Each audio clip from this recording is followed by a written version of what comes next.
Hello dear student, मैं विजेंद्र जाखड़ गुड्डा public school की ऑनलाइन क्लास में आपका हार्दिक स्वागत करता हूं। आज हम पढ़ेंगे सामाजिक ज्ञान विषय में इतिहास वाले भाग से पढ़ेंगे और इतिहास में अध्याय संख्या है 3। अध्याय संख्या 3 है, वो है अंग्रेजी साम्राज्य का प्रतिकार एवं संघर्ष। इतिहास का मतलब होता है इति प्लस हास, कि इति का मतलब होता है निश्चित रूप से, हास का मतलब वह ऐसा हुआ है कि जिन चीज़ों को हम साक्ष्य के रूप में प्रस्तुत कर सकते हो, हमारे पास प्रमाण हो, पीछे की घटनाएं घटित हैं और उसके हमारे पास में प्रमाण हैं, उन प्रमाणों के साथ हम किसी के सामने किसी चीज़ को रखते हैं, वो होता है इतिहास। आज हम पढ़ेंगे ऐतिहासिक घटनाओं में अंग्रेजी साम्राज्य का स्थापना भारत में कैसे होती है, कैसे ये मल्टीनेशनल कंपनी, तो बहुराष्ट्रीय कंपनी है, ये भारत आती है और भारत में व्यापार के साथ में अपना साम्राज्य स्थापित कैसे करती है। तो इसकी वास्तविक मूल स्थान पर चलते हैं कि अंग्रेजों की, अब देखो कंपनी शब्द है, ये अंग्रेजी भाषा के 2 शब्दों से मिलकर के बना है। इसमें एक शब्द है कोम और दूसरा है पेंस। कोम का अर्थ होता है साथ साथ और पेंस का अर्थ होता है रोटी के टुकड़े। कि ये कंपनी शब्द अस्तित्व में कैसे आया कि जब औद्योगिकरण शुरू हुआ था, औद्योगिकरण शुरू हुआ था, ये औद्योगिकरण का मतलब है कि उत्पादन मानवीय हाथों की जगह मशीनों से उत्पादन होना शुरू हो गया था। उस युग को हम औद्योगिकरण कहेंगे कि इंजन का आविष्कार हो गया था। उस समय इंजन का आविष्कार हो गया था। उससे पहले भी यूरोप में उत्पादन होता था वो मशीनों जैसा, और मशीनों जितनी मात्रा में उत्पादन मानवीय श्रम द्वारा, मानवीय हाथों द्वारा वैश्विक आपूर्ति के लिए होता था, विश्व के अन्य देशों में आपूर्ति करने के लिए उत्पादन होता था। उसके बाद जो ही मशीनें आती हैं, तो मशीनों का जब युग हुआ तो ये उत्पादन जो फैला हुआ था ये शहरों में आ गए। एक छत के नीचे कच्चा माल होने लग गया, तैयार माल, उसकी फोल्डिंग करनी है, उसको तैयार करना और उसको विदेश भेजना है। ये सारी प्रक्रियाएं एक ही स्थान पर होने लग गई थी। तो सारे श्रमिक आते थे तो दोपहर में लंच का समय होता था। लंच का समय आज भी होता है, हर जगह देखते हैं, अपनी स्कूल में लंच होता है, आप किसी भी विभाग में जाएंगे लगभग आपको लंच का समय मिलेगा। उस लंच के समय में सारे लोग काम करते थे, वो एक जगह एक हॉल में बैठ करके खाना खाते थे, टिफिन अपना बना लाते थे, सभी खाना खाते हुए बैठ करके वो बातें करते थे कि उत्पादन होने लग गया, मैं तो इस कंपनी में लग गया, मेरा भाई घर है, मेरे पिताजी बेरोजगार हैं, मेरे चाचा ताऊ बेरोजगार है, मेरा बुआ फूफी किसी का भी लड़का है बेरोजगार है, सारे लोग बैठ करके बातें करते थे। तो हम तो इसमें काम कर रहे हैं। उन लोगों को अगर यहाँ ले आए और इस उत्पादन को उनको सौंप दिया जाए, वो विदेशों में बेच करके आएंगे, ऐसे जो संगठन बने थे उस संगठन को क्या नाम दिया गया था? कंपनी। ऐसी यूरोप के इंग्लैंड देश में अंग्रेजों ने एक कंपनी बनाई थी। उस कंपनी के लिए ये लोग संगठित हुए थे 23 सितंबर सन 1600 ईस्वी को। इन लोगों ने मिलकर के the governor and company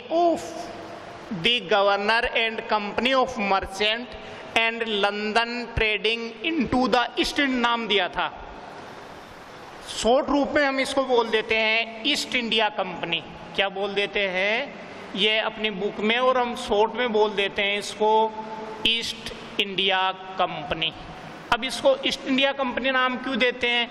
east का मतलब होता है पूर्व, और ये भारत के पूर्वी तट पर सबसे पहले स्थापित की गई थी, इसलिए इसको क्या नाम दे दिया गया? भारत में ईस्ट इंडिया कंपनी नाम दे दिया गया। इसका पूरा नाम है, वो नाम है the governor and company of merchant and London trading into the east Indies नाम से एक कंपनी, एक व्यापार करने वाले संगठन की स्थापना की थी।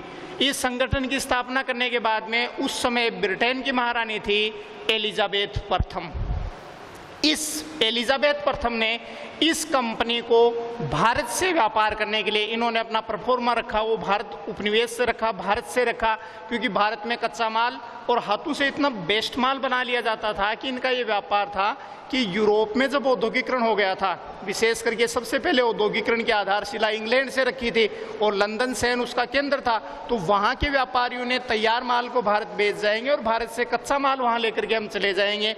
इस सोच के साथ में, इस व्यवस्थाओं के साथ में उन्होंने अपनी इस कंपनी की स्थापना की थी और महारानी एलिजाबेथ ने इस कंपनी को 31 दिसंबर सन 1600 ईस्वी को एनओसी अनुज्ञा पत्र लाइसेंस जारी कर दिया था। RST CST नंबर दे, वो इनको भारत से व्यापार करने के लिए, क्योंकि कोई भी कंपनी होती है, कारखाना अधिनियम के तहत हम पढ़ेंगे आगे अपने अर्थशास्त्र में कि किसी भी उत्पादन करने के लिए, व्यापार करने के लिए जो संगठन बनाया जाता है, उस संगठन के निर्धारित मापदंड होते हैं, उनको पूरा करने पर ही संबंधित सरकार, शासक, राजा या उस क्षेत्र का जो भी ये माने प्रशासक होता है, वो व्यापार करने की अनुमति देता है। तो महारानी एलिजाबेथ ने इसको व्यापार करने की अनुमति कब दी? 31 दिसंबर सन 1600 ईस्वी को। देखो, अपन किसी भी चीज़ के स्टार्ट को शुभ मानते हैं कि साल के फर्स्ट में करें, महीने के फर्स्ट में काम करें, सप्ताह के फर्स्ट में काम स्टार्ट करें। लेकिन देखो, अंग्रेजों ने साल के एंड में अंतिम दिन इन्होंने एनओसी इनको प्राप्त जारी की थी कि एक साल ओल्ड हो रही है, देखो ये, इसको काम 31 दिसंबर को इनको मान्यता दी गई थी, तो काम कब करेगी है? 1 जनवरी से करेगी, 1 जनवरी 1601 से काम करेगी है। लेकिन इन्होंने बैक में लेकर के भी इस कंपनी ने पूरे विश्व में अपना परचम लहराया था, इसको भारत से व्यापार करने की अनुमति मिल जाती है। ये जब भारत से व्यापार करते हैं तो इन्होंने सबसे पहले 1604 ईस्वी में 4 साल तक इन्होंने किराए के क्षेत्रों में रहा, और 4 साल बाद में 1604 ईस्वी में भारत के पूर्वी तट, जो वर्तमान चेन्नई जिसको बोलते हैं, मद्रास में फोर्ट सेंट जॉर्ज नाम से अपना एक किला बनाया था। किले का आप मतलब समझते होंगे, धरातलीय क्षेत्रों के ऊपर सुरक्षा की दृष्टि से काफ़ी अच्छा भवन बनाया जाता था कि उस समय पुलिस या इतना प्रोटेक्शन नहीं था, तो लूटपाट बहुत ज़्यादा होती थी। इसके लिए उनकी प्राचीरें, दीवारें होती थी, वो काफ़ी ऊंची बनाई जाती थी, ऊपर से उनमें होल रखे जाते थे ताकि कोई चोर या लुटेरा या दुश्मन आता था उन पर ऊपर से पत्थरों से या बंदूकों से उन पर अटैक करें ताकि वो नीचे रह जाए। ये पहला किला इन्होंने अपना स्थापित किया था। इस किले के 8 साल बाद में इन्होंने सन 1612 ईस्वी में, कब? सन 1612 ईस्वी में भारत के पश्चिमी तट सूरत में इन्होंने अपना कार्यालय स्थापित किया था। उसको बोला जाता था कोठी। अपना ऑफिस खोला था। कोठी वर्तमान समय में आप देखते हैं मकान बनाते हैं, उन मकानों को देहाती क्षेत्रों में कोठी कहा जाता है। उस कोठी में स्थिति देखी होगी, उनका गेट एक होता है, ऊपर से वो बंद होती है क्योंकि ओपन रहेंगे। खुले मकान गाँव में देखे होंगे, एक लाइन में जब मकान बनाए जाते हैं उनमें चोरी हो सकती है, उनमें चारों ओर खिड़कियाँ छोड़ते हैं, उनमें करते हैं, तो चारों ओर से बंद रखते थे। एक मुख्य दरवाजा, ऊंचा बड़ा दरवाजा भारी रखते थे, उसको बंद कर लेते थे क्योंकि इनके पास में धन भी होता था, पैसे भी होते थे, तैयार माल भी होता था, कच्चा माल भी होता था। ये अपना अंदर पैक करके सुरक्षित अपने आप को स्थापित करते थे। इन्होंने अपना पहला ऑफिस था, पहला कार्यालय था, वो सूरत में सन 1612 ईस्वी में खोला था। यहां से इनकी व्यापारिक प्रक्रियाएं शुरू होती हैं। तो देखो, शुरू से जब अंग्रेज आए थे यहाँ पर भारत में बहुत सारी कंपनियां आई थी। यहाँ डच्चों की कंपनियां भी आई थी, स्पेनिश भी आई थी, जर्मनी भी आए थे, इटालियन भी आए थे, तुर्की लोग भी आए थे, फ्रांसीसी आए थे, बहुत सारे लोग, मतलब यूरोप के जो सभी देश थे उन्होंने अपनी अपनी कंपनी बना रखी थी। और उस समय चल रहा था, उसको ये बोलते थे सभ्यता मिशन।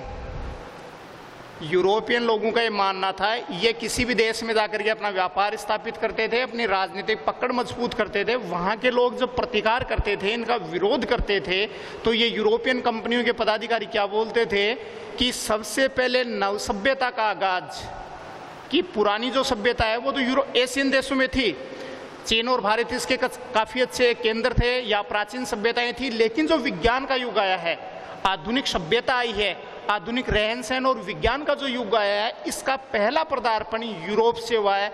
इसलिए प्रत्येक यूरोपवासी का ये उत्तरदायित्व बनता है, उनकी ये रिस्पॉन्सिबिलिटी बनती है कि वे विश्व के पिछड़े हुए देश हैं, उन देशों में जो लोग घिसी पिटी संस्कृति से चल रहे हैं, उनकी घिसी पिटी संस्कृति को हटा करके उनको आधुनिक सभ्यता से हम आपको परिचित करवाने आ रहे हैं। आप आधुनिक सभ्यता से जिस दिन परिचित हो जाएंगे, हम आपको स्वतंत्र कर देंगे, आप अपना शासन स्वयं करना शुरू कर देंगे। इस स्कैंडल के साथ उन्होंने विश्व के अन्य देशों को उपनिवेश बनाना शुरू किया था। और अंग्रेज जब भारत आए थे तो उनकी सबसे बड़ी नज़र थी, वो थी बंगाल प्रांत पर। उस समय भारत का सबसे समृद्ध प्रांत था वो बंगाल था। सर टॉमस रो जो जहांगीर के शासनकाल में आया था, ये पहली अनुमति थी।